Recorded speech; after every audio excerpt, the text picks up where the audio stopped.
Assalamualaikum warahmatullahi wabarakatuh. Sahabat beriman yang dirahmati Allah, tidur termasuk cara kita untuk mengistirahatkan tubuh yang sudah seharian beraktivitas. Biasanya anggota tubuh akan kembali lagi fresh setelah tidur di malam hari. Agama Islam sendiri sudah memiliki aturan dan adab tersendiri dalam masalah tidur. Rasulullah SAW menganjurkan umatnya untuk selalu menghadap ke kanan saat akan tidur.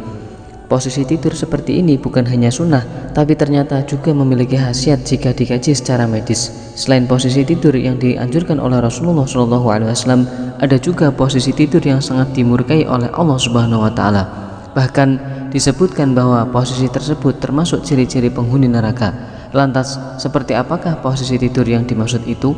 Sahabat beriman yang dirahmati Allah, ternyata posisi tidur yang dilarang dan juga dimurkai oleh Allah Subhanahu wa Ta'ala, yaitu tidur tengkurap.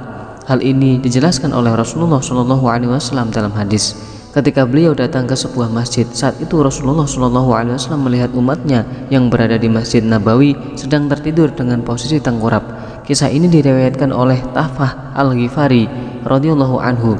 Salah seorang yang berada di Masjid Nabawi berkata, "Aku tidur di masjid pada akhir malam. Kemudian ada orang yang mendatangiku, sedangkan aku tidur dengan posisi tengkurap. Lalu orang itu berkata, 'Bangunlah dari tengkurapmu, karena tidur yang demikian adalah tidurnya orang-orang yang dimurkai oleh Allah Subhanahu wa Ta'ala.' Kemudian aku angkat kepalaku, maka ketika kulihat ia adalah Rasulullah SAW, maka aku pun kemudian bangkit."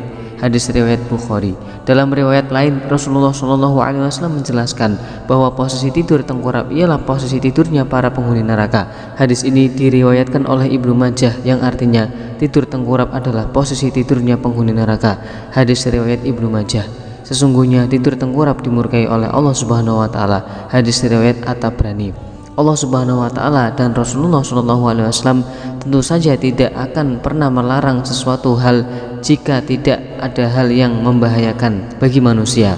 Secara medis atau hal lainnya, tidur dengan posisi tengkurap dapat membahayakan tubuh, sehingga Allah Subhanahu wa Ta'ala benar-benar melarang, bahkan sampai memurkai posisi ini. Ternyata dalam ilmu kedokteran modern membuktikan bahwa tidur tengkurap itu berbahaya. Tidur tengkurap bisa mengganggu pernapasan karena otot dada dan organ pernapasan tidak dapat bekerja maksimal.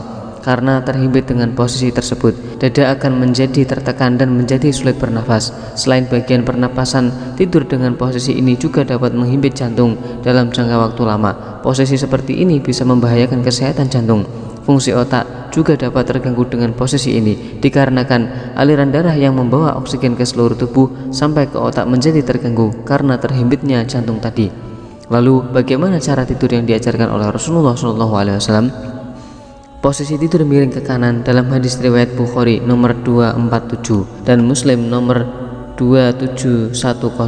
Nabi Muhammad SAW mengatakan agar berbaringlah di atas rusuk sebelah kananmu, meletakkan tangan di bawah pipi. Dan dari Huzaifah ibnu Al-Yaman radhiyallahu anha berkata, apabila Rasulullah SAW hendak tidur pada malam hari, beliau meletakkan tangannya di bawah pipinya. Hadis riwayat Bukhari. Kemudian meniupkan kedua tangan dan membaca doa. Dari Aisyah radhiyallahu anha berkata, apabila Rasulullah SAW hendak tidur, beliau meniup kedua tangannya dan membaca surat Al-Ikhlas, Al-Falaq dan An-Nas. Kemudian beliau mengusap badannya dengan dua tangannya. Hadis riwayat Bukhari. Tidak tidur sebelum Isya. Hadis dari Abu Barzah radhiyallahu anhu, dia berkata bahwasanya Rasulullah SAW tidak menyukai tidur sebelum Isya dan berbincang-bincang sesudahnya. Hadis riwayat Bukhari. Kemudian tidur pada awal malam dan bangun pada akhir malam. Sayyidatina Aisyah radhiyallahu anha berkata, beliau tidur pada awal malam dan bangun pada akhir malam, kemudian melaksanakan sholat. Muttafaqun alaih. Sahabat beriman dirahmati Allah, maka dari itu jauhilah semua hal yang dilarang oleh Allah Subhanahu wa Ta'ala, karena sesungguhnya Allah tidak akan melarang sesuatu hal yang baik, akan tetapi larangan tersebut hanya untuk kebaikan hambanya.